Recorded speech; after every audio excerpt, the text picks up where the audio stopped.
Di awal sini diperlihatkan ada seorang anak kecil yang berkata, "Aku adalah seorang mage, terima ini dasar monster." Sepertinya dia sedang bermain dengan temannya ya guys. Dan anak perempuan itu berkata, "Aku sang demon. Aku akan melahap sang mage." Namun terlihat bocah itu yang memukul temannya. Dia pun marah, "Kenapa kamu memukul diriku?" Bocah itu pun menjawabkan, "Biasanya para demon selalu kalah melawan mage." Mereka pun terus bertengkar dan berebut untuk menjadi mage. Terlihat di sana ada kakek tua dan juga warga desa yang melihatnya. Kalau anak-anak sangat ceria sekali pagi ini, kakek itu bernama Labuse. Bocah itu bertanya bagaimana cara menjadi seorang mage. Dia menjawab, "Itu bukan hal yang bisa kalian dapatkan begitu saja. Mage adalah orang yang berada di puncak tertinggi alam manusia, yaitu orang-orang bangsawan dan para ksatria yang mendapatkan kekuatan secara turun-temurun. Jadi sayangnya kalian tidak akan bisa menjadi mage." Seorang di belakangnya pun bertanya, "Kenapa kau mengatakan itu kepada anak-anak?" "Tetua, ngomong-ngomong apa itu benar?" Kakek menjawab, "Apanya yang benar?" Pria itu berkata bahwa ada kemunculan seorang demon. Dia menjawab, "Itu benar. Rob melihatnya di tepi desa semalam. Dia mengenakan baju serba hitam, seperti bayangan, dan ukurannya seperti seekor macan tutul sebesar rumah. Tapi tenang saja, kepala desa sudah meminta bantuan ke kota. Ia pasti bisa membawa seorang mage kemari untuk menumpas iblis tersebut." Orang tua mereka pun berkata kepada anaknya, "Apakah kalian mendengar itu? Jangan main-main ke hutan untuk sekarang. Kalian juga harus hati-hati.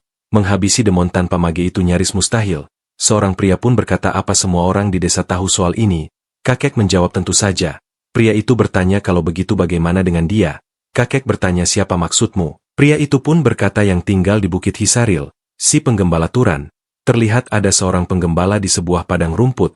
Dia merasa benar-benar sangat bosan, karena pemandangan yang sama, hari yang begitu-begitu saja. Kalau begini terus, bisa-bisa aku akan lupa cara berbicara. Namun tiba-tiba seorang kakek muncul dan berkata, "Bocah ingusan, matahari belum terbenam, tapi kau sudah bermalas-malasan."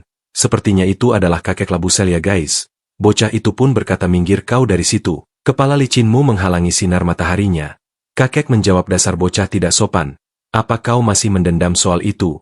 Bocah tersebut pun bertanya-tanya soal itu. "Apa maksudmu? Apa kau membicarakan saat kau mencoba memindahkan kepemilikan semua domba di sini setelah ibuku mati ke desa?" "Aku tidak sedermawan ibuku. Aku tidak sudi membagi warisan ibuku dengan kalian. Kita bukan teman.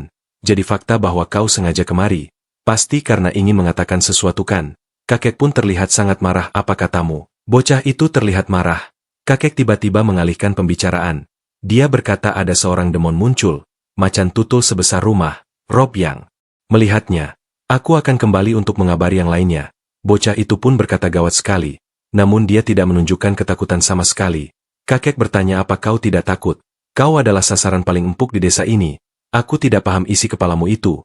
Pokoknya kepala desa sudah pergi ke kota untuk mencari mage. Jadi berhati-hatilah. Aku datang langsung karena mengkhawatirkanmu." Bocah itu menjawab, "Kau bahkan tidak bisa jujur ya? Langsung saja bilang kalau kau mengkhawatirkan semua domba ini, bukan diriku. Pak tua, cepatlah pergi dari sini. Bau mulutmu itu menusuk hidungku." Dan dia pun akhirnya kesal dan pergi dari tempat tersebut. Bocah itu berpikir, demon, makhluk yang memiliki kekuatan magic yang misterius. Kalau manusia punya mage, maka bis punya demon. Seekor demon bisa membawa seorang mage ke desa entah berantah seperti ini. Akhirnya aku bisa melihat seorang mage secara langsung. Tapi kalau kepala desa yang memanggilnya, maka besar kemungkinan mage itu bukan orang kuat. Meski begitu, aku tetap penasaran, seberapa kuat mereka. Dan dia tiba-tiba mencium sebuah bau darah. Kemudian diperlihatkan di sebuah hutan. Bocah itu yang sedang menelusuri bau darah tersebut. Dia pun sepertinya telah mencapai tempat tersebut.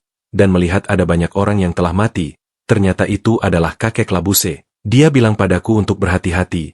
Lalu dia pergi duluan. Siapa sangka jejak darah itu mengarah kembali ke Labuse. Luka-luka ini bukan sesuatu yang bisa ditimbulkan oleh hewan liar biasa. Ini pasti perbuatan demon. Dia tiba-tiba merasakan sesuatu. Dan ada seekor demon yang muncul. Terlihat demon itu yang cukup mengerikan. Dan itu terlihat mirip seekor hewan yang sangat besar. Dia pun berhadapan dengan demon tersebut. Dan bertanya-tanya sebenarnya sekuat apa demon ini. Kemudian diperlihatkan bocah kecil yang sebelumnya. Dia bertanya kepada ayahnya, "Apa orang dewasa sungguh tidak bisa mengalahkan demon?" Ayahnya pun menjawab, "Demon yang sangat kuat. Kalau orang biasa seperti ayahmu ini berusaha melawannya, ayah cuma akan mati tak bersisa." Bocah itu menjawab, "Ayah juga tak bisa menang ya. Jadi desa kita nanti bagaimana?" Ayahnya menjawab, "Tidak usah khawatir. kepala desa akan membawa seorang mage ke sini. Dia akan melenyapkan demon itu untuk kita. Bocah menjawab, mage itu tidak akan kalahkan. Tentu saja. Maki adalah mereka yang berjiwa agung. Mereka yang diberi bakat magic. Satu kata dari mereka. Dan demon akan lenyap seketika. Kemudian Sin kembali. Beralih kepada bocah penggembala, terlihat demon itu yang akan menyerangnya. Namun bocah itu berkata, matilah dasar demon. Dan seketika demon itu pun langsung mundur. Karena merasakan aura yang sangat kuat dari bocah penggembala tersebut. Bocah itu pun berkata ternyata tidak mempan. Dan terlihat demo tersebut yang telah berada di atas bocah itu. Dia menyuruh demon itu untuk berhenti. Dan demon kembali mundur ke belakang. Bocah pun berkata, aku sudah menduga membunuhnya langsung tak akan berhasil. Tapi masak dihentikan saja tidak bisa. Demon itu pun kembali menyerangnya lagi. Namun bocah tersebut dapat menghindari serangannya. Ya sudahlah. Seorang gembala bertindak sebagaimana gembala. Dia terlihat memegang sebuah batu. Dan berkata mengeraslah. Dia pun langsung menarik batu tersebut dan berkata akselerasi, kemudian tembus. Dia langsung melemparkan batu tersebut dengan kecepatan yang sangat tinggi. Kekuatannya terlihat sangat kuat. Batu itu tepat menembus ke kepala demon. Namun itu hanya menyerempet telinga dari demon saja. Padahal itu hanya sebuah batu kecil. Dan demon itu terlihat sangat marah. Terlihat batu yang sebelumnya masih melayang di atas dari demon. Dia dapat mengendalikan batu itu dengan mudah. Dan langsung menyerang ke arah kepala demon tersebut. Serangan itu bertubi-tubi menyerang ke arah kepala demon. Dan akhirnya dia berhasil mengalahkannya. Baru kali ini aku menggunakannya kepada demon. Apa aku buang saja bangkainya ke jurang sekitar? Aku malah tanpa pamrih membantu penduduk desa. Dia terlihat kesal. Aku adalah seorang mage. 8 tahun yang lalu, aku sadar bahwa aku punya kekuatan khusus. Saat aku berusia 10 tahun, terlihat dia yang dapat mengendalikan barang-barang yang ada di sekitarnya. Dia berkata kepada ibunya kalau dia bisa mengendalikan semua itu. Dan ibunya pun terlihat sangat terkejut. Dia berkata aku juga bisa membuat api. Aku bahkan bisa memanggil angin. Ingatan itu masih teringat jelas. Kalau ibunya malah memarahinya. Dan menyuruhnya untuk menghentikan itu sekarang juga. Itu adalah pertama dan terakhir kalinya ibuku marah dalam hidupku. Dan di sini perkenalkan nama bocah tersebut adalah Turan. Ibunya berkata mari kita bicara sebentar. Kamu ingin terus tinggal bersama ibu untuk waktu yang lama kan? Kalau begitu berjanjilah pada ibu, mulai sekarang kamu tidak akan menggunakan kekuatan itu lagi. Kamu tidak akan menggunakan di depan orang lain. Dia pun bertanya-tanya memangnya kenapa bu? Dan ibunya menjawab, apa kamu ingat tentang cerita bangsawan dan ksatria yang ibu ceritakan? Mereka yang punya kekuatan misterius disebut mage. Tapi bangsawan dan ksatria itu sangat berbeda. Bangsawan adalah keturunan klan Freya Divine yang turun ke dunia ini sejak lama. Untuk menyelamatkan manusia. Ksatria adalah mereka yang lahir dari bangsawan. Dan manusia yang garis keturunannya telah tercampur berkali-kali. Kamu mengingatnya dengan baik. Itulah kenapa. Bahkan di antara para mage, bangsawan dan ksatria itu berbeda. Ibu akan menjelaskan kenapa Turan bisa menggunakan kekuatan ini. Itu karena kamu mewarisi kekuatan ayahmu, yang merupakan seorang ksatria. Ada banyak bangsawan jahat yang tinggal di luar desa kita. Seperti bangsawan yang memperlakukan ksatria seperti budak. Jadi ingatlah, tidak ada yang boleh tahu bahwa kamu seorang mage. Bisakah kamu berjanji pada ibumu? Dan kemudian 8 tahun pun berlalu. Aku masih menepati janjiku pada ibu. Tidak ada alasan untuk melanggar janji itu. Aku tidak berniat mengungkapkan bahwa aku seorang mage. Aku juga tidak berniat untuk meninggalkan gunung. Kemudian diperlihatkan seorang yang menggedor-gedor pintu rumahnya. Dia pun keluar. Terlihat di sana ada banyak sekali warga desa yang datang ke tempat itu. Mereka menuduh Turan yang telah menghabisi Labuse. Seorang pun mencengkram kerah lehernya. Ia itu benar anak haram. Kau yang telah menghabisinya, beraninya kau bertindak seperti ini, kau yang telah melukai kakek Labuse, dan melemparkannya ke depan demon sebagai makanan. Turan menjawab, aku mengerti alasanmu. Menjebakku, kakek Labuse di desa meninggal sendirian, sementara para pemuda bersembunyi di suatu tempat karena terlalu takut pada demon. Dengan cara tertentu, menjebakku adalah hal yang paling mudah kau lakukan. Dengan begitu, kau bisa menimpakan kesalahan padaku sebelum ada yang mulai menunjuk jari padamu. Pria tersebut pun benar-benar marah dan langsung akan memukul Turan. Namun dia dengan sangat mudah menghindari pukulannya, dan langsung menyerang balik menggunakan kepalanya. Dia menyundulkan kepalanya sendiri ke arah pria tersebut. Magic itu praktis. Saat kau menginginkan sesuatu dengan cukup kuat, keinginanmu akan dipenuhi dengan imbalan energi magic. Kau tidak perlu menyalakan api, secukupnya saja, cukup halus agar tidak terlihat, dan cukup untuk menjatuhkan seseorang, tanpa menghabisi mereka. Terlihat para warga desa yang menyerangnya satu persatu. Namun mereka semua dapat dikalahkan dengan mudah. Bahkan dia tidak mengeluarkan sedikit pun magic. selama 8 tahun, aku telah menyembunyikan jati diriku sebagai mage. Dia pun berkata jika kau masih punya energi untuk mencari masalah, lebih baik habiskan itu untuk pemakaman Labuse. Apa kalian juga datang kemari untuk berkelahi? Terlihat para perempuan yang datang ke tempat tersebut. Mereka pun menjawab tidak, kami hanya ingin bertemu denganmu. Dia pun menjawab singkirkan orang-orang bodoh itu dari bukitku. Dia pun langsung masuk ke dalam rumahnya dan berpikir, pergi ke desa akan jadi masalah lagi. Saat aku mencoba berdagang, mereka akan menggunakan hari ini sebagai alasan untuk menawar harga rendah. Tapi terserah sajalah, jika mereka seperti itu, aku akan memberi mereka pelajaran dan membuat kesepakatan yang adil. Aku sudah memberi mereka pelajaran yang layak, seharusnya mereka tidak akan kembali ke sini untuk sementara waktu. Namun terlihat rumahnya yang kembali diketuk. Dia pun berpikir kalau mereka sungguh gila. Dia benar-benar sangat terlihat kesal. Apa sih? Apakah kalian sungguh ingin mati? Terlihat di hadapannya ada seorang pria berbadan besar. Ia pun bertanya-tanya siapa Anda. Pria itu menjawab permisi. Aku harap kau bisa membantuku selama perjalananku. Sepertinya aku datang di waktu yang kurang tepat. Turan pun bertanya-tanya apa maksudnya perjalanan. Turan menjawab, maaf soal itu, beberapa saat yang lalu, sekumpulan orang tidak menyenangkan datang ke tempat ini. Dia berkata dalam hati, apa benar ini bahasa sopan seperti yang diajarkan ibuku? Aku belum pernah menggunakan pada penduduk desa sampah itu. Jadi rasanya agak aneh. Tapi pengembara yang membawa pedang, di tempat terpencil dan tenang seperti ini, aturan pun berkata jika Anda mencari penginapan silakan masuk. Terdengar suara perut dari pria tersebut. Di sana juga Turan langsung menyediakan makanan untuk pria itu. Dia pun langsung menikmati makanan yang ada. Turan berkata ini tempat yang sederhana. Jadi maaf jika pelayannya kurang. Dia menjawab apa maksudnya itu. Ini seperti pesta. Meski aku akui, aku yang lebih terkejut. Apa benar kau belum pernah melihat orang asing sebelumnya? Dia pun menjawab benar. Saya lahir dan dibesarkan di bukit ini. Jadi saya telah hidup sebagai penggembala sepanjang hidupku. Selain itu, para pengembara jarang melewati desa seperti ini, dan pria tersebut pun berkata luar biasa. Bagi seorang yang mengaku hanya seorang pengembala desa terpencil, etika makanmu sangat baik. Sepertinya kalau dididik dengan baik oleh orang tuamu.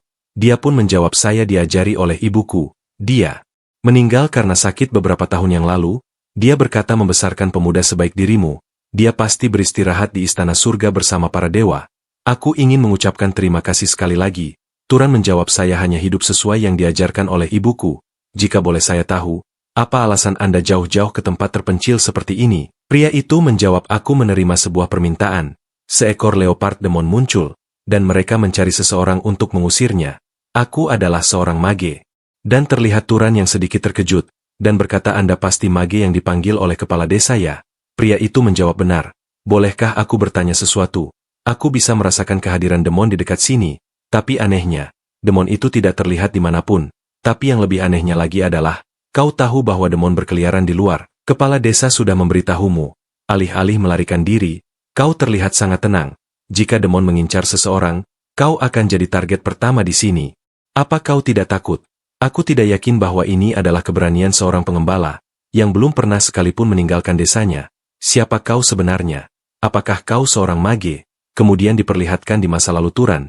Dia yang berkata kepada ibunya kenapa orang lain tidak boleh tahu bahwa aku seorang mage. Ibunya menjawab karena bangsawan jahat. Jika para bangsawan itu gembala seperti kita, maka ksatria seperti anjing gembala. Mereka mungkin dihargai seperti keluarga pada saat-saat tertentu. Tapi saat tidak diperlukan, mereka bisa dengan mudah dijual atau dikorbankan. Ibu tidak ingin kau menjadi seperti itu. Kau ingin terus hidup bersama ibu kan? Maka kamu harus terus ingat ini. Jangan biarkan siapapun tahu bahwa kamu seorang mage. Khususnya jika mage lain tahu, mereka akan memisahkan kita. Turan akan menjadi anjing gembala, atau kesatria, yang bisa digunakan dan dibuang kapan saja. Jadi agar hal itu tidak terjadi, agar kamu tidak ketahuan sebagai seorang mage, kamu boleh menghabisi mereka. Jika itu sangat terdesak. Dia pun berpikir oh jadi keadaannya seperti ini ya. Pengembara itu bertanya-tanya kenapa kau tidak menjawab. Dengan ekspresi seperti itu, kau membuatku merasa tidak enak karena sudah bercanda. Turan menjawab maaf aku bukan orang yang suka bercanda. Dia berkata tidak. Aku yang harus meminta maaf kepadamu. Aku rasa aku membuatmu terkejut. Turan berkata itu adalah kali pertamaku menerima lelucon seorang mage. Pria itu berkata reaksimu sungguh menarik sampai-sampai Pak Tua ini terbawa suasana. Kalau dipikir-pikir, kita bahkan belum memperkenalkan diri masing-masing. Senang bertemu denganmu, namaku adalah Keorun seorang wanderer. Mereka pun saling bersalaman. Turan berkata seharusnya aku memperkenalkan diriku terlebih dahulu. Aku juga minta maaf. Namaku Turan. Aku adalah seorang pengembala. Tahun ini umurku 18 tahun. Keorun menjawab aku sendiri berumur 75 di tahun ini. Turan berkata kau tidak terlihat setua itu. Dia pun menjawab umur mage bertambah lebih lambat dibanding orang biasa. Dan hidup lebih lama. Turan bertanya apa yang membuatmu menjadi seorang pengembara.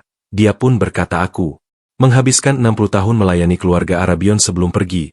Di penghabisan usiaku, aku mau berkelana dari satu tempat ke tempat lain tanpa tujuan tertentu, dan mereka berdua pun saling berbincang-bincang, dan terbebas dari niatan buruk, dengan orang yang baik. Jadi seperti ini apa itu rasanya senang, dan waktu pun sudah terlihat larut. Mereka tidak sadar bahwa malam telah tiba, dan Keorun berniat pergi dari tempat tersebut, dan memberikan sebuah silver coin Arabion. Itu adalah perak. Tingkatan tertinggi yang ada, dan seharusnya itu cukup untuk membayar makanannya. Turan pun dengan senang hati menerima pemberiannya. Dia juga berharap kalau perburuannya berjalan lancar. Namun Keorun berkata jangan melihatku seakan-akan kita tidak akan pernah bertemu lagi. Mungkin saja aku akan kembali untuk menikmati sepiring 2 piring makanan. Kemudian terlihat keesokan harinya, diperlihatkan domba-domba yang sedang bermalas-malasan. Turan memanggil mereka semua, dan para domba itu pun langsung mendekatinya. Dia berpikir kalau ini pertama kalinya dia bertemu dengan mage lain. Tapi berapa lama sejak aku melakukan percakapan yang terasa sungguh ringan, kehangatan dan kenyamanan yang datang melalui semua yang dia ucapkan, melebihi orang dewasa lain yang aku temui seumur hidupku. Dia orang yang cukup baik. Aku selalu mengira kalau kesatria tidaklah lebih dari anjing-anjing dingin tak berperasaan, yang dimiliki oleh para bangsawan sombong. Ngomong-ngomong bagaimana caraku mengatakannya, kalau tidak ada demon lagi di bukit ini, terlihat Keorun yang sedang mencari-cari demon itu, namun dia merasa kalau ini aneh. Ada tanda-tanda pertarungan, tapi aku tidak bisa merasakan keberadaan demon dimanapun aku mencari. Apa para demon sudah diburu? Tapi siapa yang telah memburunya? Apa mereka menyerahkannya kepada mage selain diriku? Tapi mau bagaimanapun, syukurlah, jika seseorang mengalahkan demon dan wilayah ini aman, hanya itu saja yang terpenting. Namun dia tiba-tiba merasakan sesuatu, dan di sana terlihat ada demon yang sebelumnya. Wajahnya terlihat hancur namun dia masih bisa berdiri. Ternyata demon tersebut belum mati. Wajah dari demon itu terlihat lebih menyeramkan. Dia pun bertanya-tanya siapa yang akan melakukan hal seperti ini. Terlihat dewan itu yang akan menyerangnya. Dia menggunakan cakarnya untuk menyerang. Namun dia terlihat menghindari serangan tersebut. Jika mana tidak diserap atau dibuyarkan dari mayat demon yang terbunuh, demon itu akan pulih seperti ini sebagai sosok Kurite. Mage manapun yang memburu demon seharusnya tahu soal hal ini. Dia terus diserang oleh demon tersebut. Siapapun yang menghabisi demon ini pasti seorang mage. Lalu kenapa mereka membiarkannya menjadi sesosok Kurite? Apa mungkin mereka tidak tahu kalau membiarkan mana tak diserap menyebabkan demon hidup kembali? Tapi tidak mungkin. Demon yang tidak bisa dibunuh oleh kesatria Novich, yang bahkan tidak tahu soal itu. Atau mungkin ada niatan lain di sini. Terlihat dia yang mengeluarkan bola api miliknya. Apapun alasannya dia harus segera dihabisi. Terlihat api tersebut yang membentuk sebuah petir. Seperti anak panah, dia langsung melancarkan serangan itu tepat ke arah demon tersebut. Tapi magiknya dinetralisir. Dia benar-benar sangat terkejut. Apa itu berarti energi magic demon ini jauh melampaui kekuatanku? Dan terlihat demon itu pun yang telah menghilang di hadapannya. Dia berpikir jadi dia berniat untuk membalas magic dengan magic. Gimana? Dia, terlihat demon itu yang sepertinya masuk ke dalam bayangan dari Keorun, dan langsung muncul tepat di belakangnya. Dia pun melancarkan serangannya. Dia sangat terkejut karena diserang dan di belakang. Namun dia sepertinya terkena serangan tersebut. Ini jauh melebihi level yang Kamen Knight manapun bisa atasi. Setidaknya kau harus berada di lower rang noble untuk bisa bertahan menghadapi demon ini. Dia terluka karena serangan diamond tersebut. Siapa sangka aku akan menghadapi demon Wright. Di tingkatan ini, di desa pegunungan terpencil, memang seseorang tidak bisa memprediksi apa yang hidup rencanakan. Monster itu terlihat benar-benar mengerikan dan jauh lebih berbeda. Apa hanya sejauh ini saja perjalananku? Aku tidak akan mundur tanpa berjuang. Meskipun aku akan mati, aku akan membawamu bersamaku. Aku akan mengeluarkan semua mana menuju tanganku. Jika aku bisa mengenainya begitu dia menyerangku. Terlihat mereka yang saling akan menyerang. Dia mengarahkan seluruh kekuatannya. Namun terlihat di kegelapan terdapat sebuah cahaya biru yang muncul. Cahaya itu langsung menyerang ke arah monster tersebut. Dia pun sangat terkejut dan bertanya-tanya siapa yang telah melakukannya. Dan tiba-tiba Turan datang ke tempat tersebut. Dia bertanya apa kau baik-baik saja. Keorun berkata, sepertinya candaan penggembala domba juga bisa membuatmu terkejut. Rupanya kau seorang mage. Dan dia pun menjawab benar. Kenapa kau tidak memberitahuku? Tidak. Biar ku ubah kata-kataku, kenapa kau membantuku barusan? Kau bisa saja pergi. Dia menjawab itu karena waktu sebelumnya. Mereka yang sedang ngobrol. Turan bertanya kenapa sampai sejauh ini. Aku tidak tahu apa yang kepala desa janjikan kepadamu. Tapi dengan skill milikmu, kau bisa mendapatkan uang lebih dengan kesulitan yang lebih rendah. Dia pun tertawa dan menjawab mereka adalah orang-orang yang layak diberikan rasa iba. Turan bertanya-tanya memangnya dari segi apa? Dia menjawab hidup di garis depan ini, gemetaran bahkan tanpa perlindungan yang paling dasar. Siapapun yang terlahir sebagai mage telah mewarisi kekuatan para dewa, maka wajar saja mereka harus hidup dengan kebanggaan, dengan melindungi mereka yang tidak memiliki kekuatan. Tentu saja, tidak semua mage berpikir sama sepertiku. Semua orang di dunia memiliki cara berpikir, dan cara hidup mereka masing-masing. Itulah yang membuat Turan menyelamatkannya. Dia menjawab bukankah semua orang memiliki kehidupan mereka untuk dijalani. Namun terlihat demon itu yang kembali hidup dan langsung menyerang Turan. Mereka dapat menghindari serangan tersebut. Keorun berkata dengarkan aku baik-baik. Makhluk itu bukan di tingkatan yang bisa kita atasi. Setidaknya kau harus berada di tingkat Noble Range untuk menghadapinya. Pergi. Beritahu kepala desa dan bantu semua orang untuk evakuasi. Aku yang akan bertahan di sini. Dia berkata dalam hati aku berbicara seperti itu. Namun aku tidak tahu berapa lama aku bisa bertahan melawan demon ini. Tapi Turan menjawab ini akan baik-baik saja. Jika serangan terakhir tadi mendarat seperti yang aku pikirkan, aku rasa kita akan baik-baik saja. Keorun terlihat terkejut dan berkata, apa yang baru saja kau katakan? Dia berpikir apa maksudmu kalau yang tadi itu bahkan bukan kekuatanmu.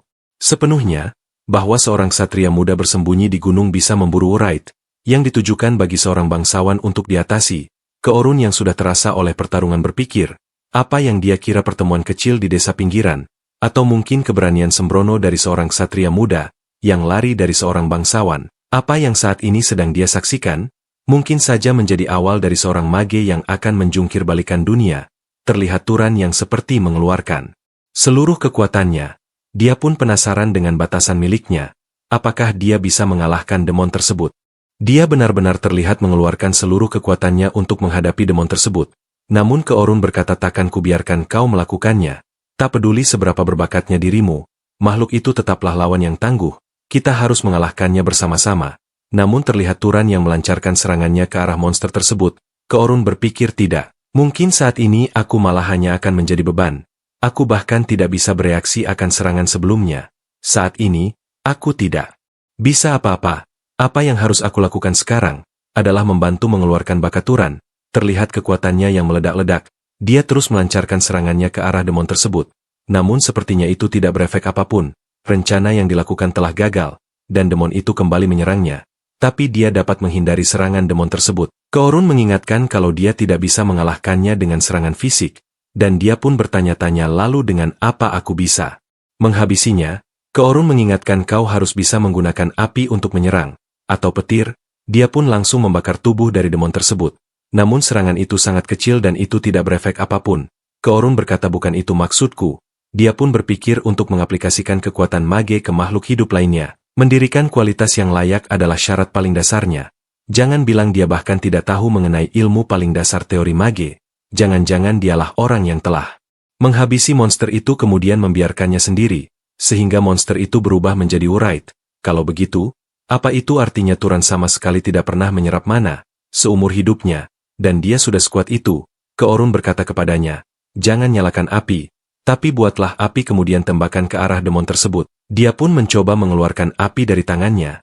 Keorun berkata dalam hati bagi seorang mage, membuat api seharusnya bukanlah hal yang sulit, tapi pengendalian api membutuhkan latihan yang berbeda. Dia mampu menguasainya dalam hitungan detik. Dia langsung melancarkan serangan api miliknya ke arah demon tersebut. Terlihat demon itu yang sangat kesakitan terbakar oleh api milik Turan. Keorun menyuruhnya untuk tetap fokus. Kau harus terus menuangkan mana ke dalam api itu agar tidak padam. Kau harus membakar habis setiap unsur dari demon itu. Dan sepertinya dia pun mengerti, dan langsung membakar habis tubuh monster tersebut. Keorun tidak percaya kalau mereka berdua menang. Demon yang luar biasa kuat itu berhasil dikalahkan oleh seorang bocah. Demon yang seharusnya dikalahkan oleh kekuatan Nobel kelas ke atas berhasil dia kalahkan. Ini tidak mungkin. Turan bertanya-tanya apa dia sudah benar-benar mati sekarang. Keorun masih terkagum-kagum melihatnya, dan berpikir penggembala dari pegunungan itu berhasil mengalahkannya. Keorun pun berkata kalau kau tidak ingin bertemu dengan Wraith lainnya, hisaplah mana itu terlebih dahulu. Dia pun bertanya-tanya, Bagaimana caranya? Keorun menjelaskan bayangkan dirimu sedang menguras sesuatu ke dalam dirimu. Dia pun mencoba mempraktekannya, dan langsung menyerap mana dari tubuh demon tersebut. Dia langsung bisa melakukannya, dan merasa di seluruh tubuhnya dialiri oleh mana. Dia benar-benar terkejut. Keorun berkata kau pasti akan merasakan semacam sensasi. Aku bahkan masih tidak percaya meskipun melihatnya dengan mata kepalaku sendiri. Jadi apa benar ini pertama kalinya kau menyerap mana? Dia pun menjawab iya. Keorun berkata dalam hati setelah awakening pertama seseorang, mana mereka akan berkembang lamban seiring usianya masing-masing. Cara terbaik untuk berkembang adalah dengan menghabisi monster atau mage lain, lalu menyerap mana mereka. Tapi ini adalah kali pertamanya menyerap mana. Akan tetapi, dia sudah memiliki magic di tingkat tertinggi itu. Ini artinya potensi di dalam dirinya berada di tingkat yang berbeda. Anak muda ini, dia pun memanggilnya Turan, selama ini sikapku kepadamu begitu tidak sopan. Apa boleh aku bertanya nama keluargamu? Turan pun terlihat terkejut, dan dia malah menyuruh Keorun untuk membersihkan darahnya itu. Dia bahkan tidak merasakan rasa sakit itu, karena dia masih kagum dengan Turan. Kemudian diperlihatkan beberapa waktu telah berlalu, dia yang sepertinya telah diobati. Keorun berkata mohon maaf atas kelancanganku. Bagiku sampai membuat orang sehebat dirimu melakukan hal seperti ini, aku tidak bisa berkata lain selain meminta maaf. Dia pun menjawab aku sudah berkali-kali bilang padamu. Aku ini bukan orang hebat, aku hanya penggembala yang bahkan tidak tahu siapa ayahnya. Jadi kumohon hentikanlah ucapanmu itu. Keorun menjawab baiklah. Tapi jangan menatapku seperti itu. Tapi mengapa? Mage sehebat dirimu malah menjadi penggembala. Aku tidak bermaksud memandang rendah dirimu. Tapi pekerjaan ini sepertinya tidak cocok untukmu. Dia menjawab aku menjadi penggembala karena permintaan ibuku.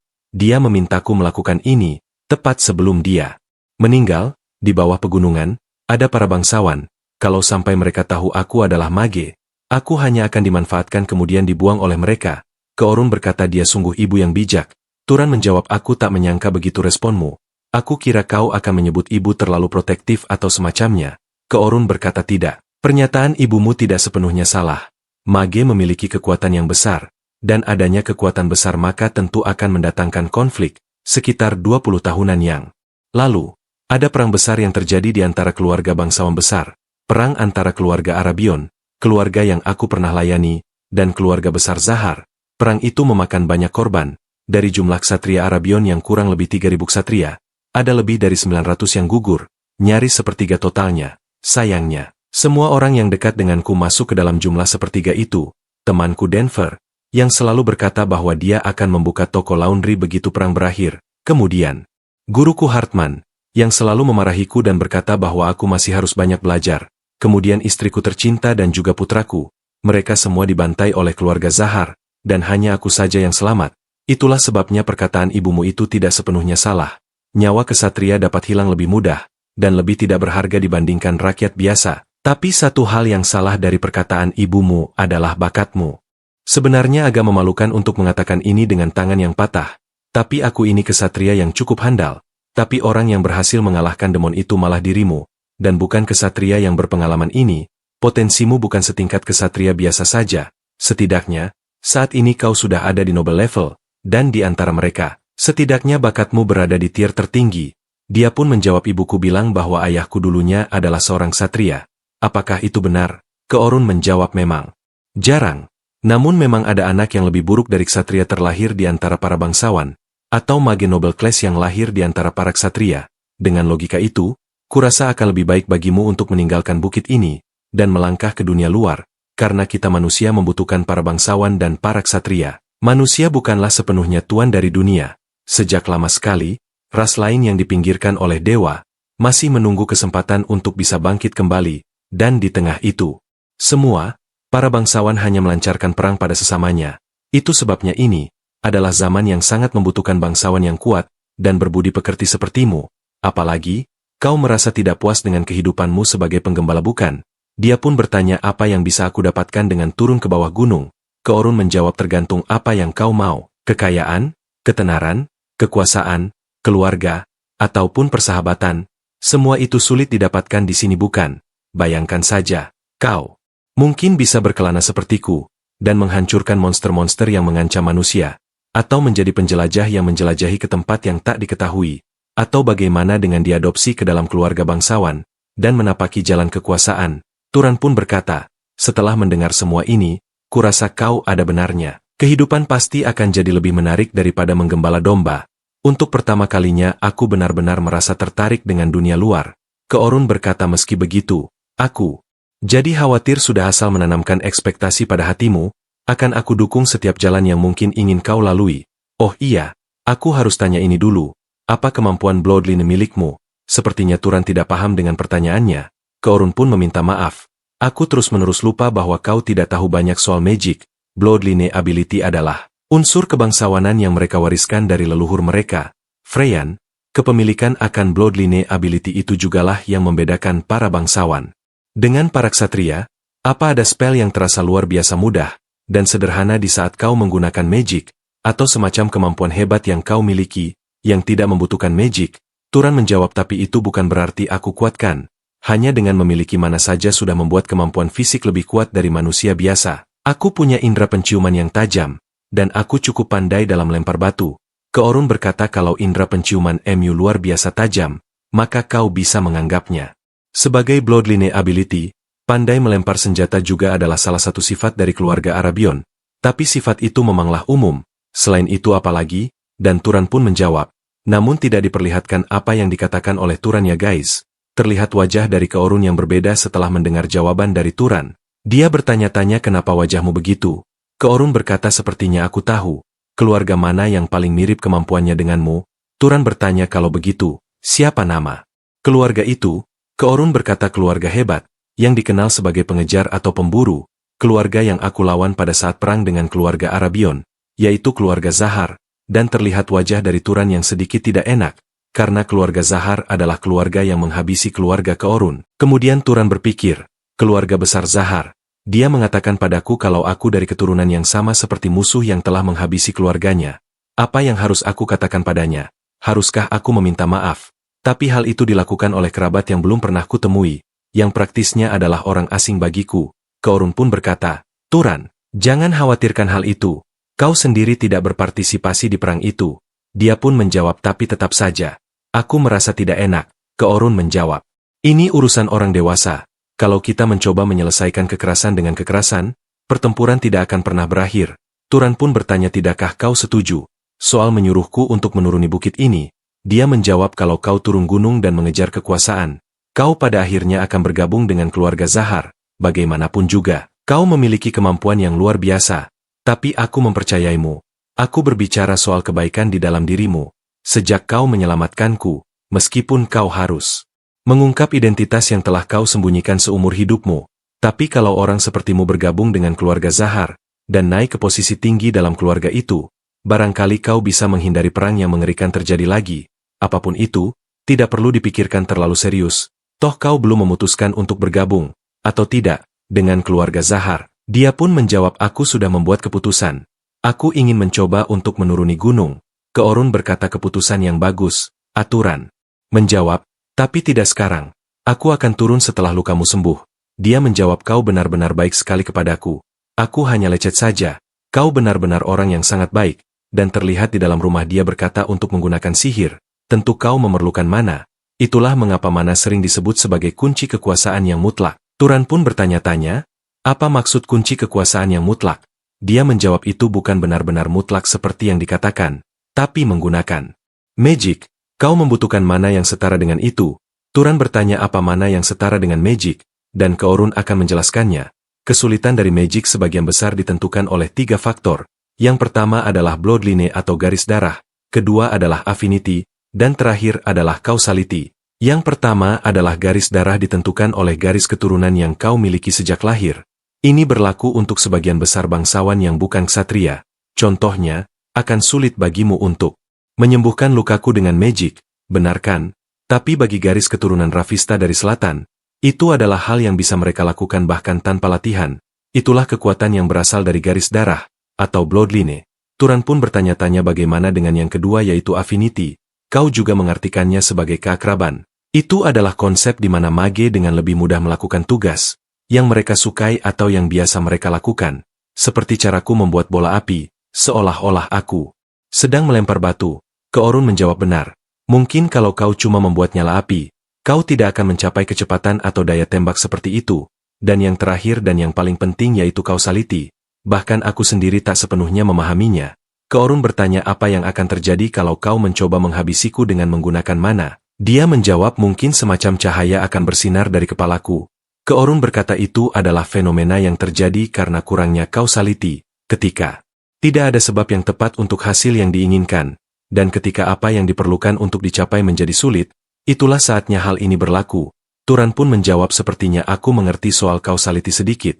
Kalau aku ingin menghabisimu, daripada menghabiskan mana untuk mengharapkan kematian, aku perlu memberikan penyebab kematian, seperti menciptakan dan menembakkan api kan. Karena menciptakan dan menembakkan api lebih alami daripada menyalakan api secara langsung. Keorun terlihat senang dan menjawab benar sekali. Kau bisa menjadi pelajar daripada seorang mage. Turan pun berkata tapi aku bisa mengendalikan hewan biasa seperti yang kuinginkan. Jadi mengapa Magical Beast membutuhkan hal seperti itu? Dia pun menjawab itu karena mana mereka. Dan dia pun terus menjelaskan kepada Turan ya guys. Dan Turan merasa kalau magic ternyata tidak mudah. Mage yang cerdas bukan hanya tahu cara menggunakan mana, tetapi juga prinsip dan situasi di balik itu semua. Sekarang setelah aku pikir, apakah garis keturunan Zahar juga mempunyai magic yang spesial? Dia pun menjawab mereka ahli dalam stealth ataupun melacak. Cobalah sekali. Dan terlihat Turan yang sedang merapalkan dalam hati. Aku tidak ingin terlihat. Aku ingin suara maupun bau tidak bisa terdeteksi. Dan sepertinya dia pun menghilang dari tempat tersebut. Turan bertanya apakah berhasil. Sepertinya dia pun berhasil. Karena Keorun tidak dapat melihatnya. Dan tiba-tiba dia pun muncul di hadapan Keorun. Padahal baru beberapa waktu aku melihatnya. Tapi itu tetap saja kemampuan yang mengerikan. Selama peperangan, kesatria Arabion paling takut pada kemampuan itu. Itu seperti kekuatan yang tidak adil. Tapi ingatlah itu tidak terkalahkan. Kalau begitu sekarang, aku akan mengajarkanmu beberapa metode latihan magic. Turan berkata bukankah kau terlalu banyak mengajar pada mage dari keluarga musuh? Dia menjawab kau telah menyelamatkan hidupku dan bahkan merawatku. Dan bukankah sudah kubilang, aku mempercayaimu. Kemudian diperlihatkan beberapa saat telah berlalu, Turan yang memutuskan untuk menjual seluruh dombanya, dan ingin pergi dari desa tersebut, orang di hadapannya pun sangat terkejut. Kau mau menjual domba dan mau pergi dari sini? Kalau begitu, siapa yang akan menggembala kambingnya? Bagaimana bisa kau memutuskan hal seperti itu tanpa berdiskusi terlebih dahulu? Turan menjawab kalian harus menemukan penggembalanya sendiri. Apa urusan kalian dengan diriku? Kalian tidak ada urusan dengan barangku. Pokoknya aku harap kalian akan membeli dombanya dengan harga yang adil, atau aku akan melepaskan mereka semua dan pergi. Terlihat warga desa yang sangat terkejut. Kalian bebas untuk menangkapnya. Tapi mungkin kalian akan kesulitan dan kepala desa pun berpikir, dia ini adalah orang yang menempati kata-katanya. Tidak ada untungnya membuatnya kesal. Dia pun akhirnya membelinya. Baiklah aku mengerti. Tinggal atau pergi lakukan sesukamu. Dan mereka pun pergi dari tempat itu. Turan berkata. Sekarang setelah kupikir-pikir, para orang desa itu, mereka tetap berhutang padamu kompensasi setelah semuanya. Haruskah aku menagihnya? Keorun menjawab aku tidak berniat menerimanya. Dan itu kau yang menangkap Magical Beast-nya, bukannya diriku. Baiklah kalau begitu. Sekarang, kita harus berpisah di jalan ini. Maafkan aku karena telah menolakmu untuk menjelajah bersama. Aku lebih nyaman sendiri, dan Turan pun sepertinya tidak apa-apa. Dia malah berterima kasih untuk semuanya. Keorun menyuruhnya untuk menjaga diri baik-baik. Aku harap kita bisa bertemu lagi dengan bahagia. Dan begitulah anak laki-laki itu melihat sosok Keorun yang meninggalkannya untuk waktu yang lama. Tapi nanti dia pasti menyadarinya. Mengapa dia tidak ingin kesatria tua itu berbicara formal dengannya?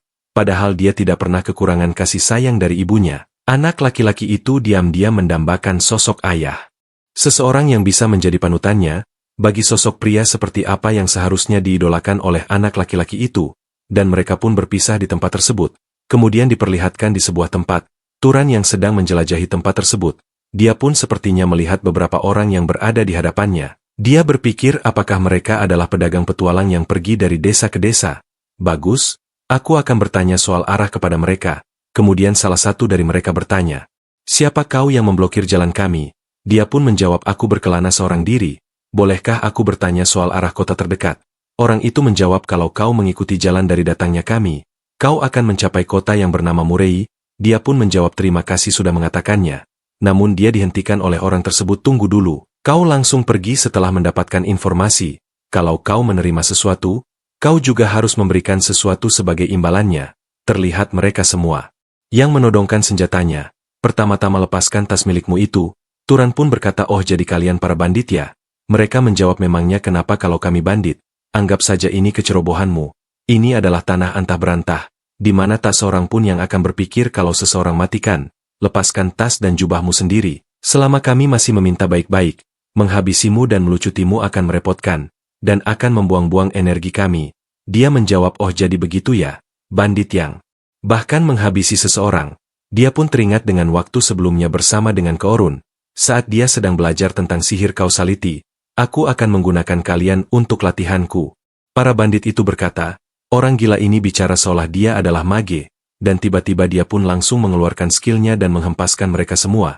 Dia menggunakan skill angin, dan berpikir, jadi daripada menciptakan angin begitu saja, membentuk angin dengan tanganku, lalu memperkuatnya memakan mana jauh lebih sedikit. Aku tidak menyangka aku bisa membuat angin sekuat ini dengan sedikit mana.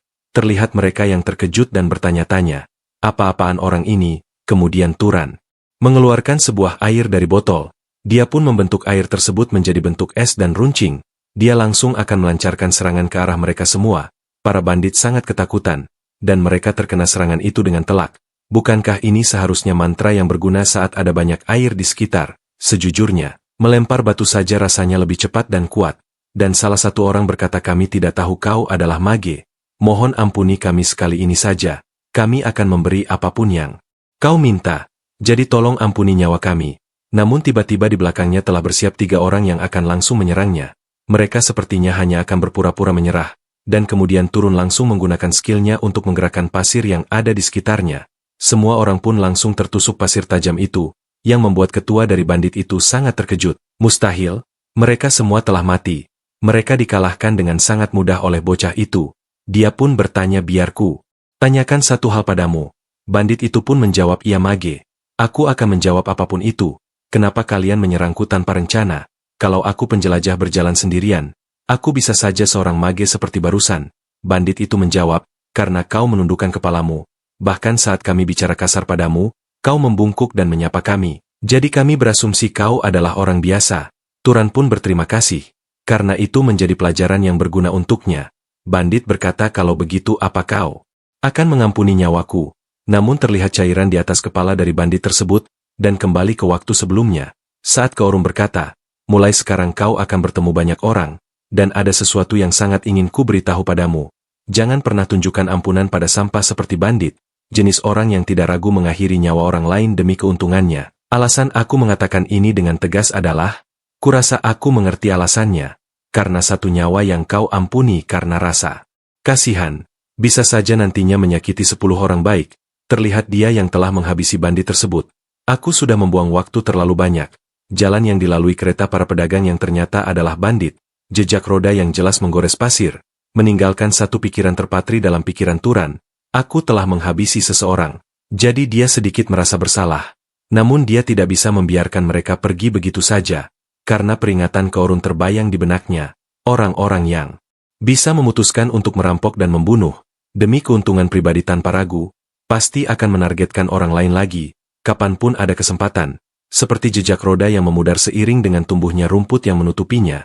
Hati Turan yang kacau balau perlahan tenang sambil ia mengingat ajaran Keorun. Kemudian dia tiba di dunia baru. Dia pun sangat terkejut melihat tempat tersebut. Jadi itu tempatnya, kota kecil Murei. Ini pertama kalinya aku melihat banyak sekali orang berkerumun, bahkan arsitekturnya sama sekali berbeda dengan yang ada di desa. Sekarang baru benar-benar terasa bahwa aku memasuki sebuah kota. Dia pun bertanya kepada salah satu pedagang. Dia pun langsung disambut pedagang tersebut. Apakah ada yang bisa saya bantu? Dan dia pun teringat dengan perkataan dari Keorun. Kalau kau sampai di kota dan butuh tempat istirahat, carilah sebuah penginapan, mau itu di kota atau di desa. Biasanya selalu ada penginapan. Terlihat pedagang itu yang sangat tidak senang dengannya. Kalau kau tidak mau membeli buah, pergi saja sana. Dia pun berpikir kenapa pedagang ini tidak sopan sekali. Apa ada aturan tidak tertulis di kota ini, bahwa kau harus beli buah sebelum bertanya sesuatu?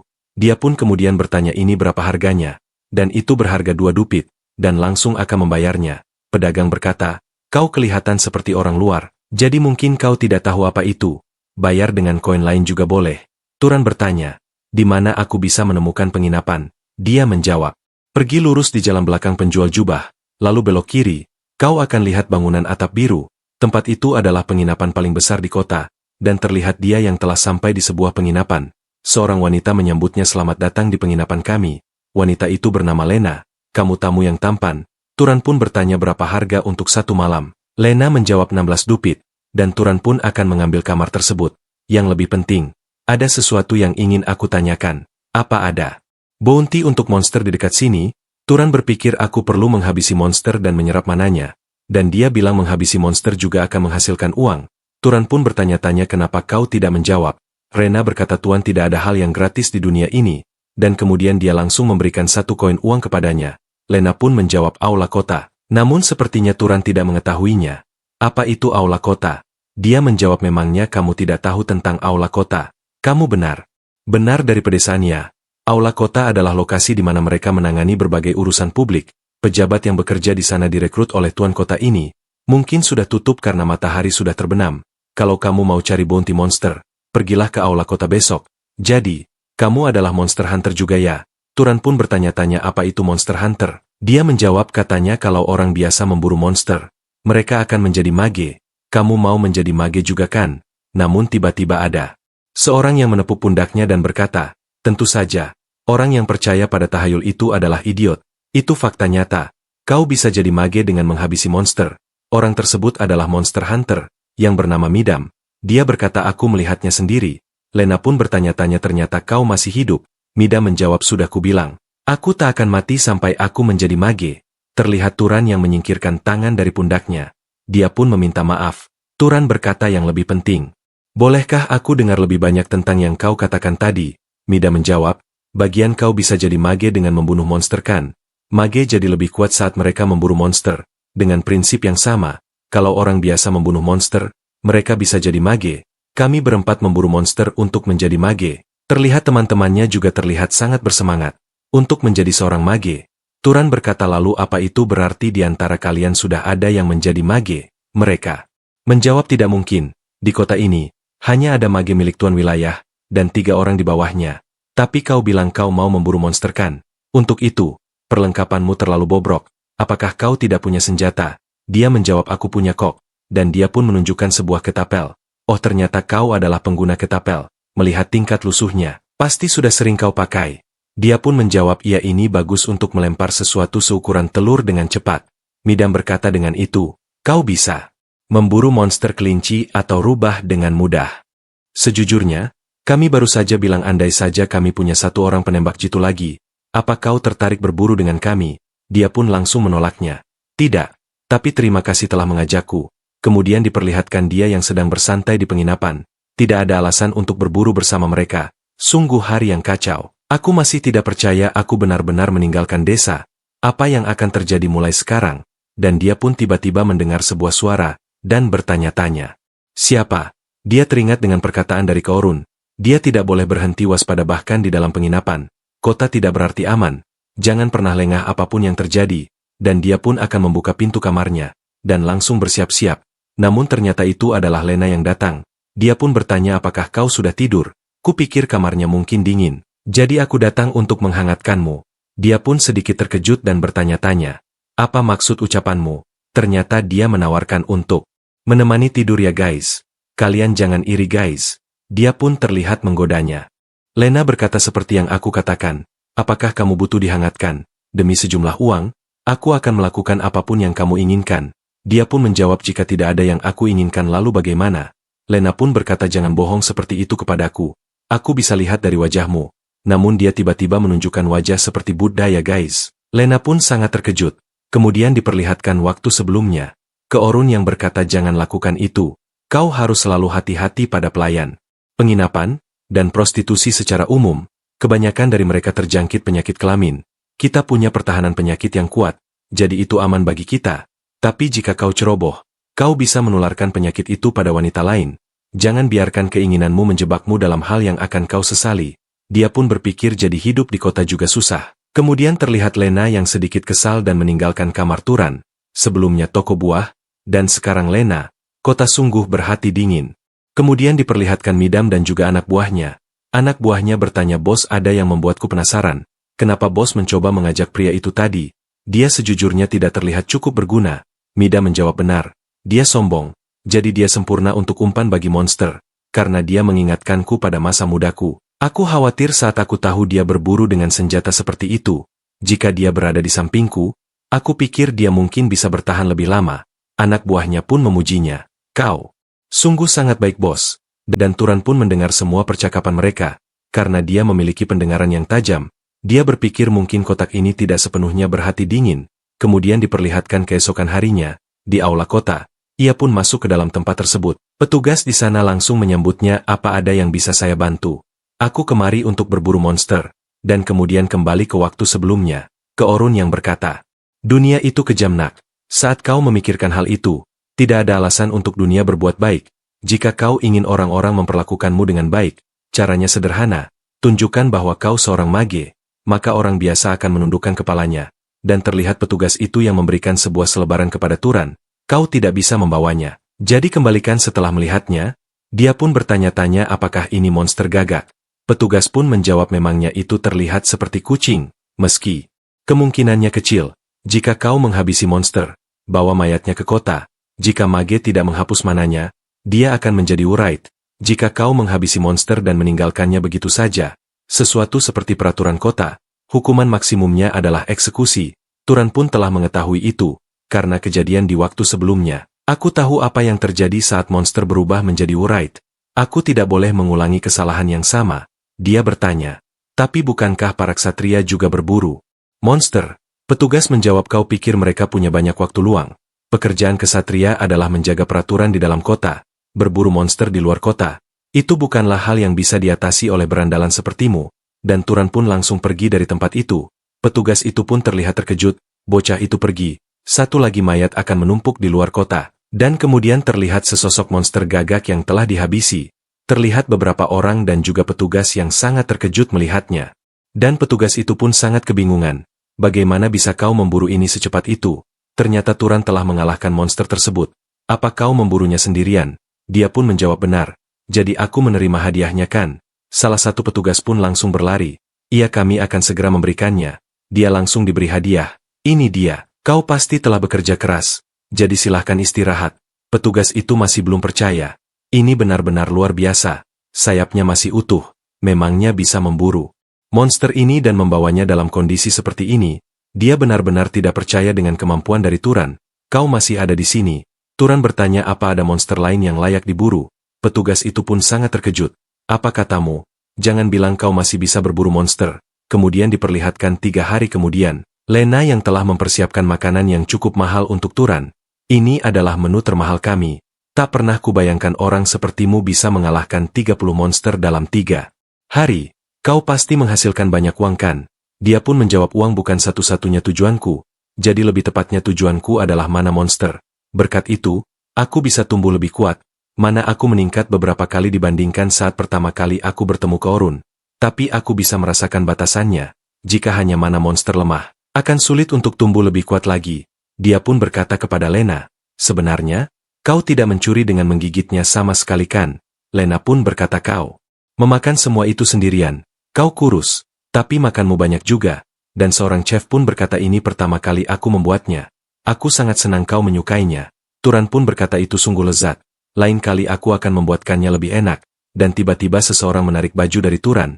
Kau makan makanan enak sendirian, ya, bocah kurus. Aku dengar kau menghasilkan banyak uang akhir-akhir ini. Bagaimana jika kau memberi sedekah pada rekanmu?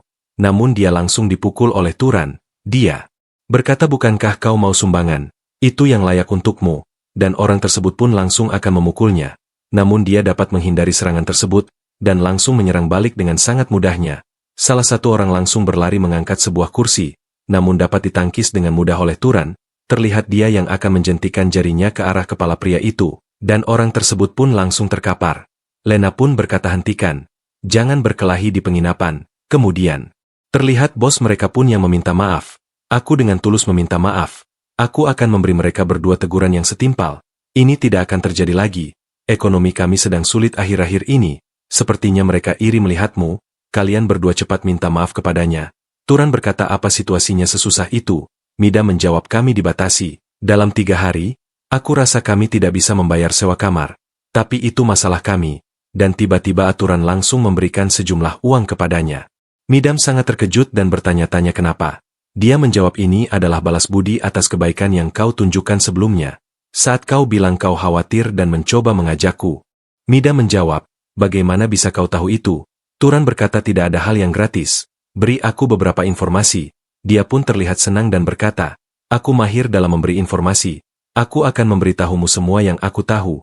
Kemudian diperlihatkan, Turan yang sedang berada di sebuah tempat. Dia pun berpikir ini mungkin akan jadi perburuan terakhirku di kota ini. Mida memberiku banyak informasi tentang kota ini. Jadi sudah saatnya untuk pergi ke sana. Diperlihatkan di waktu sebelumnya. Saat Mida menjelaskan tentang beberapa informasi, ada lebih banyak informasi yang berguna daripada yang aku kira. Terlebih lagi Midam itu ternyata orang yang sangat baik. Dia merasa tidak terlalu berpengalaman seperti Keorun. Tapi itulah yang membuatnya lebih murni dan baik. Namun dia tiba-tiba merasakan sebuah bau. Dia pun berharap semoga firasatnya salah. Dia langsung melesat ke arah bau itu berada. Dan menemukan sebuah sakaran di sebuah pohon. Dan ternyata ada seseorang yang telah terluka. Di tempat tersebut, orang ini bukankah dia anggota kelompok Midam? Dan terlihat orang tersebut pun yang memegang 3 buah koin. Nanti ada banyak terdapat Midam yang sepertinya sedang sekarang. Dia pun bertanya-tanya apa yang sebenarnya terjadi padamu, namun sepertinya dia telah mati. Tapi di belakangnya terdapat seseorang yang masih hidup. Dia pun berkata kelinci monster. Ternyata mereka telah dihabisi oleh monster kelinci. Terlihat wajah dari kelinci itu yang sangat mengerikan. Dia pun langsung menyerang Turan dengan kecepatan yang sangat tinggi. Tapi dia dapat menghindari serangan itu. Dia pun sangat terkejut bagaimana mungkin dia secepat itu. Aku hampir terkena serangannya. Dia langsung menggunakan senjatanya untuk menyerang monster tersebut. Dia melemparkannya dengan sangat keras ke arah monster itu. Tapi ternyata monster kelinci dapat menghancurkan seluruh serangannya dengan sangat mudah. Dia pun berpikir monster ini sudah terbiasa bertahan melawan teknik lemparan senjata. Dia langsung melompat ke arahnya lagi dengan tatapan yang tajam. Namun tiba-tiba Turan menghilang dari pandangannya. Monster itu pun terlihat kebingungan, dan tiba-tiba Turan langsung muncul di belakangnya. Dia melancarkan serangan dengan menggunakan pisau, dan langsung menusuk tubuh kelinci tersebut. Tapi sepertinya kelinci itu masih bisa bertahan, dan Turun langsung melompat untuk mundur dan kembali menghilang. Kelinci itu langsung melesat ke arahnya, dan menghantam sebuah pohon dengan sangat mudah. Monster itu terlihat mengamuk dan melompat ke sana kemari. Terlihat monster kelinci itu yang berteriak dengan sangat keras, karena dia terluka di bagian kakinya. Dan akhirnya kelinci tersebut berhasil dikalahkan oleh Turan, karena dia kehilangan cukup banyak darah. Turun langsung menghisap mana dari monster tersebut, jumlah mana yang kuserap berbeda, bahkan lebih banyak dari monster leopard yang kutemui. Seorang yang masih hidup berkata, aku tidak bisa mempercayai ini, kau adalah seorang mage, kenapa kau menyembunyikan identitasmu? Turan berkata, apa di antara kalian berempat, ada keluarga yang bisa aku berikan barang peninggalan kalian? Orang itu pun menjawab tidak. Dan diperlihatkan di waktu sebelumnya. Midam berkata di dekat sini ada kota besar bernama Orem. Kota itu memiliki tempat yang bernama perpustakaan. Katanya tempat itu memiliki ribuan buku. Aku bilang buku. Matamu langsung bersinar. Tapi aku dengar tidak sembarangan orang yang bisa masuk ke dalam perpustakaan. Dia pun bertanya-tanya bagaimana caraku bisa masuk ke sana. Mida menjawab katanya cuma pakai yang diizinkan untuk masuk. Oh jadi begitu ya? Jadi keputusanku sudah bulat. Aku akan pergi ke kota yang kau sebutkan itu. Yaitu Orem. Terlihat dia yang telah mengubur semua mayat dari kerombok tersebut. Dia pun berkata aku harap kau bahagia di sana. Dia pun meninggalkan tempat tersebut dan pergi menuju kota Orem. Dan diperlihatkan dia yang sedang mengantri untuk masuk kota. Aku hampir malu karena merasa terkejut saat melihat kota sekecil Murei, dan diperlihatkan kota Orem yang sangat besar. Dia benar-benar sangat terkejut melihatnya. Aku tidak menduga kalau ada orang sebanyak ini ingin masuk ke kota. Apa mereka sedang mencari kriminal yang buron? Kota besar memang luar biasa, sistemnya lebih mapan. Namun dia dihentikan oleh seorang penjaga. Dia pun bertanya-tanya memangnya ada apa. Penjaga tersebut pun berkata kau dilarang masuk. Aku belum pernah melihat baju skotor itu. Kau seharusnya ke sana dulu dan bersihkan tubuhmu. Dan kemudian diperlihatkan dia yang berada di sebuah perpustakaan. Dia pun sangat terkagum-kagum dengan bangunannya yang besar sekali. Jadi ini adalah perpustakaan. Pasti perpustakaan ini dibangun dengan magic. Dia mencoba memasuki tempat itu. Dan bertanya kepada penjaga, permisi apakah aku boleh masuk ke sini? Petugas menjawab perpustakaan ini hanya bisa dimasuki oleh seorang mage. Dia pun berkata aku ini adalah seorang mage. Penjaga itu pun terkejut apa katamu? Kau sudah bosan hidup ya? Karena berani meniru seorang mage. Aku tidak habis pikir bisa melihat ada orang bodoh dirimu. Orang sepertimu sudah pasti bukan mage. Terlihat petugas itu yang sedang melakukan sesuatu. Dan diperlihatkan di waktu sebelumnya saat Keorum berkata, mage bisa saling mengenali. dengan merasakan mana milik mage lain. Mereka bisa tahu lawannya lebih kuat atau tidak. Dan terlihat aura dari Turan yang sangat mengerikan. Penjaga itu pun terlihat tidak kuat. Dan akhirnya terjatuh. Dia benar-benar sangat terkejut kalau Turan bukan mage biasa. Dan berpikir orang ini setidaknya berada di tingkat noble level atau lebih tinggi lagi. Dia pun langsung memperkenalkan dirinya. Nama saya adalah Kenya, kesatria dari keluarga Valtas. Apa saya bisa tahu Anda berasal dari keluarga mana? Dia pun menjawab, aku harus bilang supaya bisa masuk ya. Penjaga itu berkata tidak juga. Untuk bisa menggunakan perpustakaan, Anda membutuhkan izin dari Valtas. Namun sepertinya, Turan tidak mengetahui maksudnya. Penjaga itu berkata saya akan menghubungi keluarga Valtas. Dan dia pun mengerti. Kemudian diperlihatkan dia yang sedang mandi di sebuah pemandian. Dia pun berpikir kukira prosesnya bakal sederhana. Kenapa situasinya malah jadi begini? Dia terlihat sedang dibersihkan oleh beberapa pelayannya guys. Lagi-lagi kalian jangan iri. Namun Turan langsung menyuruhnya untuk berhenti. Karena ia bisa mandi sendiri. Tidak apa-apa kan kalau aku mandi sendiri? Salah satu pelayan menjawab kalau kami tidak bisa melayani tamu terhormat dengan benar. Kami akan dihukum. Dan dia pun berkata terserah kalian sajalah. Dan sepertinya mereka mandi bersama ya guys. Kemudian diperlihatkan di sebuah bangunan yang cukup besar. Di sana ada seorang pelayan yang sangat terkagum-kagum dengan ketampanan dari Turan. Luar biasa. Turan bertanya-tanya. Apanya yang luar biasa? Apa di wajahku ada sesuatu? Pelayan berkata saya sepertinya sempat hilang kesadaran, karena mengagumi ketampanan Anda Tuan. Maafkan saya. Dia pun menjawab tidak ada yang perlu dimaafkan kok.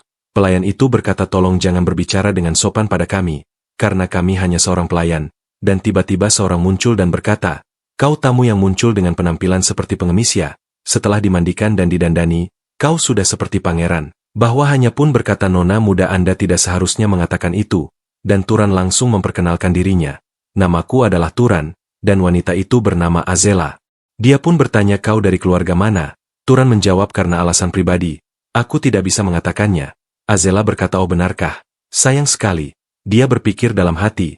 Oh jadi dia menyembunyikan identitasnya. Sepertinya aku harus mengujinya. Dia pun langsung mengeluarkan energi miliknya. Dan kekuatannya cukup kuat. Dia berkata tunjukkan manamu. Turan terlihat sangat terkejut. Melihat kekuatan dari Azela. Dan terlihat di tempat itu pun terjadi benturan mana yang sangat kuat. Mereka berdua mengeluarkan mana mereka masing-masing. Semua orang yang ada di sana pun hampir tidak dapat menahan tekanan dari mereka berdua. Dan akhirnya mereka pun telah selesai. Dan tiba-tiba Azela terlihat sangat senang. Dia benar-benar sangat terkejut dengan kekuatan dari Turan. Dia pun bertanya apakah kau mau menikah denganku. Seketika Turan langsung terdiam. Dan tidak bereaksi apapun. Dia benar-benar kebingungan. Azela bertanya kenapa reaksimu seperti itu. Aku cuma bercanda saja kok. Coba dipikir baik-baik ya. Posisi yang ada di sebelahku sedang kosong soalnya. Dia pun akhirnya pergi meninggalkan Turan di tempat itu. Dia pun terlihat gemetaran melihat tangannya sendiri. Mana yang dia miliki setidaknya setara denganku. Apakah ini normal? Kemudian diperlihatkan Turan yang menghadap seseorang di ruang kerjanya. Orang tersebut pun berkata selamat datang bangsawan muda. Kau sudah tahu namaku kan? Aku adalah penguasa Orem. Yang bernama Ruk Valtas. Dia pun memperkenalkan dirinya sendiri. Namaku adalah Turan. Ruk Valtas berkata oh jadi kau ingin menggunakan perpustakaannya. Banyak orang datang ke sini setelah mendengar rumor aneh. Jadi aku akan memberitahumu soal ini dari awal. Tidak ada ancient magic luar biasa di dalam perpustakaan. Begitu juga dengan metode rahasia untuk meningkatkan mana. Dia pun menjawab tidak apa-apa. Karena aku tidak menginginkan soal itu. Ruk Valtas menjawab aku juga tidak akan menghentikanmu meskipun kau ingin melakukan itu. Intinya, segala hal yang ada di perpustakaan bukanlah rahasia yang memiliki hubungan dengan keluargaku. Sekarang sudah larut, istirahat dan kembalilah besok. Bagaimana? Dia pun menjawab aku tidak akan melupakan kebaikanmu.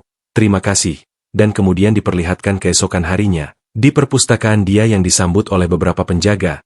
Izin masuk Anda sudah dikonfirmasi. Silakan masuk tamu terhormat. Selamat datang di perpustakaan langit. Dia pun sangat kagum dengan tempat tersebut, karena tempatnya yang luas dan juga tinggi. Jadi ini adalah perpustakaannya. Tiba-tiba seseorang datang dan berkata senang bertemu denganmu Tuan Turan. Aku penjaga perpustakaan ini. Terlihat di sana ada gadis kecil ya guys yang menyambutnya. Atas perintah Tuan Ruk Valtas. Aku akan menjelaskan aturan dalam menggunakan perpustakaan ini. Aturannya sederhana kok. Turan bertanya-tanya dalam hati. Penjaganya masih anak kecil. Apakah ini tidak apa-apa? Wanita itu pun berkata pertama-tama. Kalau ada yang rusak kau harus mengganti. Dan yang kedua, bukunya tidak boleh dibawa pulang. Dan selama kau menggunakan perpustakaan ini, aku akan selalu mengawasimu. Dia pun menjawab baiklah. Tapi saat aku membaca, apa kau bisa berdiri agak jauh dariku? Karena aku pasti akan merasa tidak nyaman. Karena pekerjaanmu sebagai pustakawan, berarti kau sudah membaca banyak buku kan? Wanita itu menjawab, iya benar, kalau kamu butuh sesuatu, aku pasti bisa menemukannya. Memangnya kamu mau baca buku yang seperti apa? Romansa atau sejarah? Tapi karena kamu masih muda, apakah kamu ingin membaca majalah porno? Aturan pun hanya terdiam menatapnya. Dia menjawab, aku ingin mempelajari hal paling mendasar tentang dunia ini. Kemudian diperlihatkan wanita itu yang membawa beberapa buku ke hadapan Turan. Kebanyakan buku yang ada di sini usianya sudah lebih dari 100 tahun. Jadi mungkin tidak akan terlalu berguna. Tapi yang ada di bagian ini mungkin saja bisa membantumu. Turan pun berterima kasih kepadanya. Dia pun akhirnya melihat salah satu buku, dan berkata dalam hati, jadi buku itu seperti ini ya? Sepertinya dia belum pernah membaca sebuah buku ya guys. Dia mulai membuka salah satu buku tersebut. Dia benar-benar sangat takjub dengan isi yang ada di dalamnya. Ini sangat luar biasa. Dan akhirnya dia melakukan rutinitas yang sama setiap hari, yaitu membaca buku di perpustakaan. Sekarang dia sudah memahami geografi di dunia ini, dan ras-ras yang ada di dalamnya. Kemudian etiket mage, dan bagaimana cara membuat dan memproses item, bahkan sampai monster dan relik dari kekaisaran kuno. Dia membaca seluruh buku yang ada di sana, dan dengan setiap kepingan pengetahuan yang dia kumpulkan, dunianya, yang dulu hanya sekedar ruang yang tak diketahui, kini menjadi semakin jelas dan nyata bagi dirinya. Kemudian scene beralih. Terlihat Rukvaltas yang bertanya kepada Turan di ruang kerjanya, kau benar-benar sudah memanfaatkan perpustakaan dengan baik. Ya, aku yakin kau sudah mengerti kalau terlepas dari statusmu sebagai bangsawan, mengizinkanmu menggunakan perpustakaan adalah bentuk iktikat baik. Aku ingin mendapatkan balasan atas iktikat baikku. Turan pun berkata silahkan katakan apa yang kau inginkan. Rukvaltas menjawabnya, di wilayah utara Orem, ada monster yang muncul, dan menyerang para pengelana. Turan pun bertanya, apa kau ingin aku memburu monster itu? Dia menjawab 4 ksatria yang ditugaskan untuk mengalahkan monster itu tidak. Kembali, mereka semua sepertinya telah dikalahkan dan dimakan monster itu. Sepertinya harus ada bangsawan yang turun tangan secara langsung. Tapi keluarga kami hanya bisa mengirimkan 2 orang saat ini. Katakan padaku apa yang kau butuhkan. Turan menjawab baiklah. Dia pun berpikir dalam hati. Tugas seorang mage adalah melindungi orang-orang kan. Namun ada yang aneh. Bukannya mage jarang ikut campur dalam hal semacam ini? Rukvaltas berkata jalan utara yang diblokir monster adalah rute perdagangan penting untuk Orem. Sudah 10 hari jalannya diblokir. Jadi kita harus membukanya dengan cepat. Turan berpikir 10 hari yang lalu. Aku bahkan belum tiba di Orem saat itu. Karena itulah dia mengizinkan aku menggunakan perpustakaan. Dan kemudian terlihat beberapa hari kemudian. Terlihat di depan gerbang ada kelompok yang akan menuju ke tempat monster berada. Di sana juga terdapat Turan. Dia dibantu beberapa orang dan juga prajurit. Ternyata Azela juga ikut. Dia pun berkata ayahku memang luar biasa. Aku tidak menduga dia bakal menugaskan tamu untuk memburu monster. Memangnya kami tidak bisa dipercaya ya? Aku tidak menyalahkanmu kok. Aku cuma bilang kalau ayahku itu lebay. Orang di sebelahnya pun berkata bukannya menyebut dia lebay itu sudah berlebihan nona muda. Namun bawahan itu langsung disuruh untuk dia. Kemudian dia berkata kepada Turan, ini adalah pertemuan pertama kita kan? Aku adalah Marvin Valtas, mohon bantuannya. Mereka berdua pun saling berkenalan, dan kembali melanjutkan perjalanan. Azela pun berkata, ayo kita selesaikan pertarungan ini dengan cepat, lalu istirahat dan pulang. Marvin berkata Turan jangan-jangan kau naksir kakakku ya? Ternyata Marvin adalah adik dari Azela ya guys. Turan pun menjawab tidak kok. Marvin berkata syukurlah kalau begitu. Namun mereka tiba-tiba dihentikan oleh pasukan yang ada di depan. Terlihat di sana ada kereta kuda yang telah hancur. Mereka pun bertanya-tanya apakah ini ulah dari monster. Kemungkinan iya. Kita melarang siapapun pergi ke utara. Jadi monster itu datang ke sini dan menyerang. Dan tiba-tiba Turan menyadari sesuatu. Terlihat di sana ada jejak telapak tangan di sebuah kayu. Dia pun menduga kalau itu adalah ulah dari monyet. Azela pun bertanya-tanya, apa maksudmu? Dia menjawab lihatlah bekas tangannya. Sepertinya monster itu menyerang penjelajah lalu kembali ke hutan. Kalau kita menemukan jejak dan melakukan pengajaran, kita mungkin bisa menemukan monster itu. Azela pun berkata mengejar katamu, aku tidak mahir menggunakan magic itu. Marvin, bagaimana denganmu? Dia pun menjawab aku juga. Apa ada kesatria yang bisa? Dan tiba-tiba Turan berkata, dan langsung maju. Aku akan mencari jejak monster itu.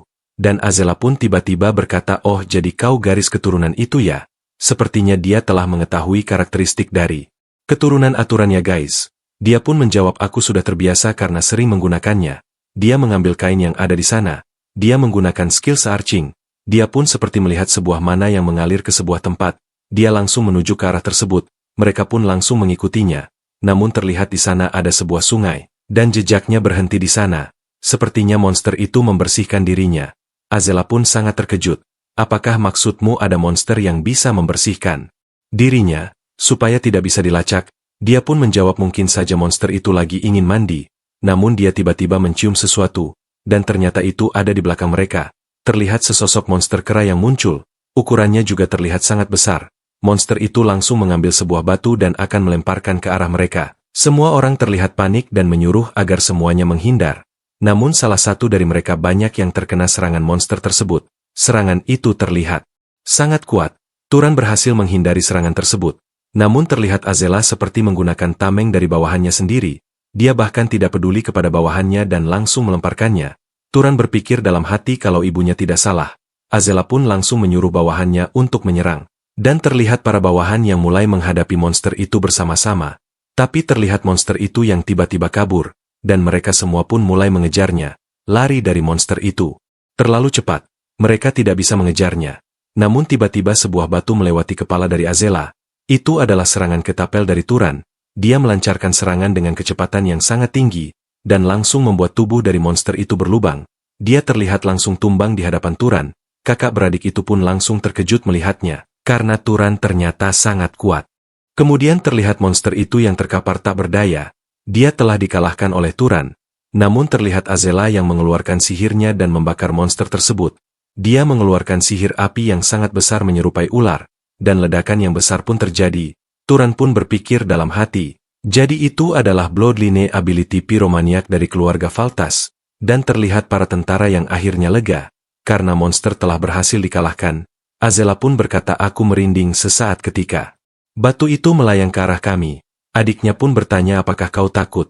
Azela menjawab diamlah, kamulah yang berteriak seperti bocah. Mereka pun terlihat bertengkar ya guys. Terlihat di sana ada beberapa prajurit yang terluka cukup parah. Di antaranya ada yang lengannya patah. Bahkan ada juga yang sudah terpotong. Mereka terlihat kesakitan dan benar-benar tidak berdaya. Turan pun berkata kacau sekali. Tapi sepertinya kami beruntung tidak ada korban jiwa.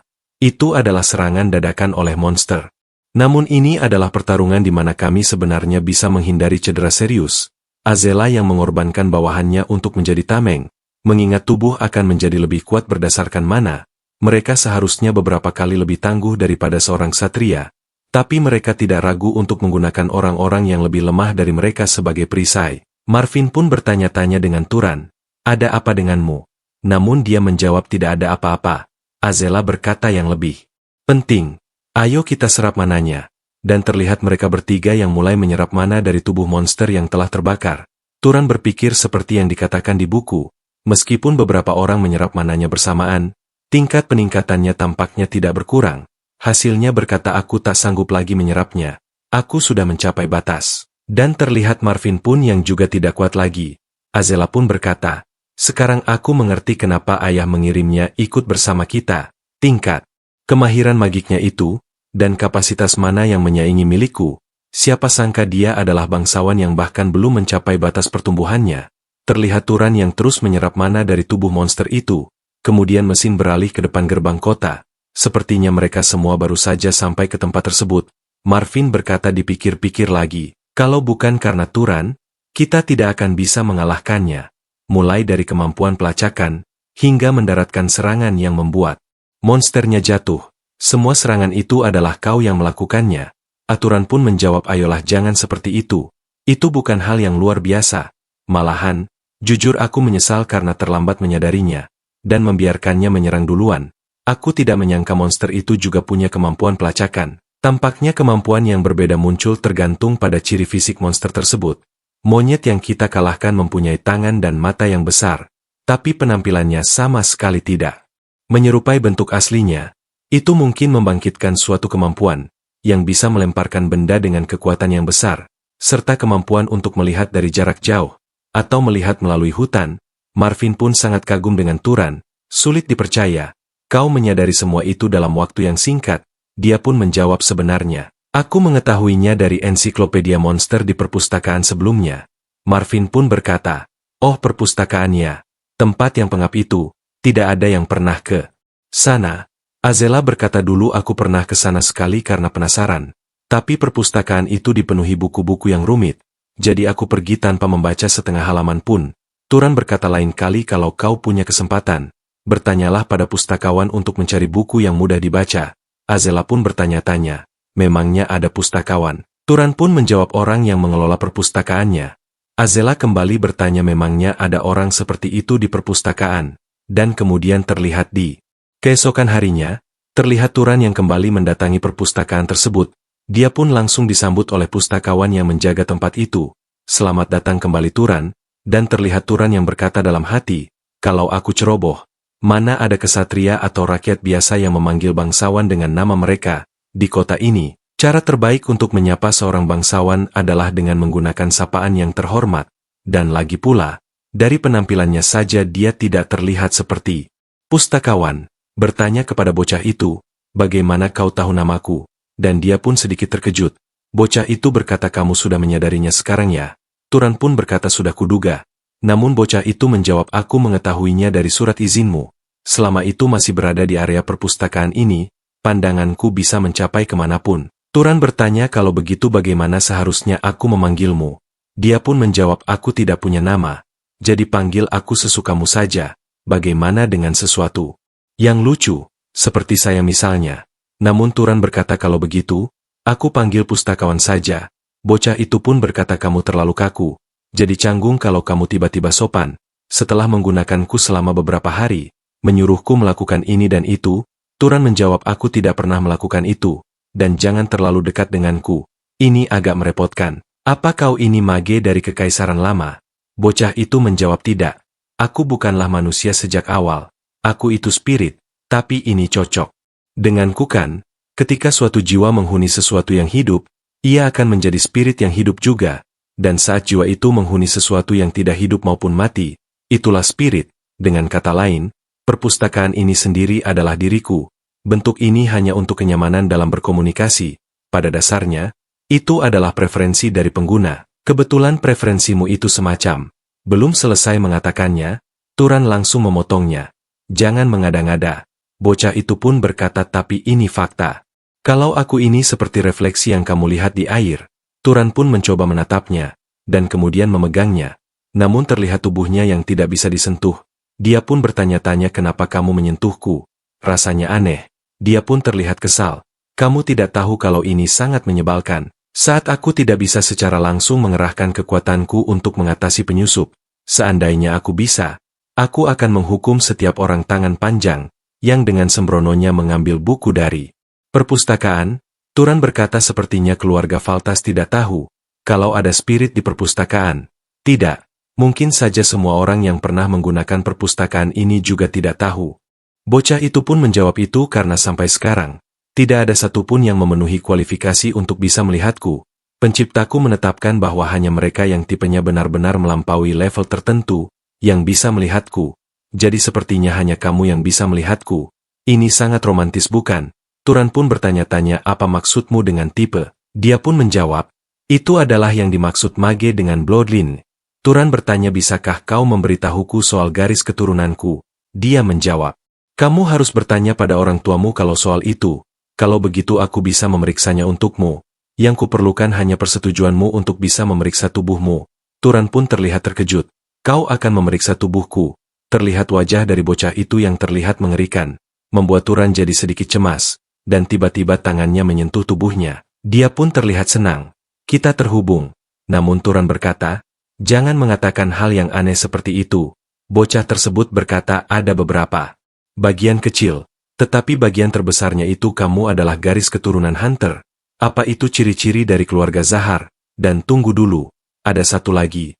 Ini campur aduk. Turan pun bertanya-tanya apanya yang campur aduk. Dia menjawab, itu artinya kamu adalah hasil dari dua orang dengan garis keturunan yang berbeda. Turan bertanya kalau begitu yang satunya lagi apa.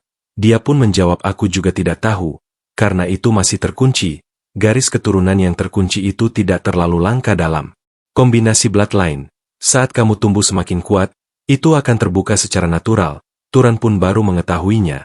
Oh jadi begitu. Dia langsung teringat dengan ibunya. terlalu sopan dan berpendidikan untuk disebut rakyat biasa. Mungkin ibu adalah keturunan dari bangsawan. Garis keturunan yang begitu encer sehingga bahkan tidak mampu menampung mana dengan mana ksatria level. Turan berkata, baiklah. Aku sudah mengerti garis besarnya. Jadi terima kasih.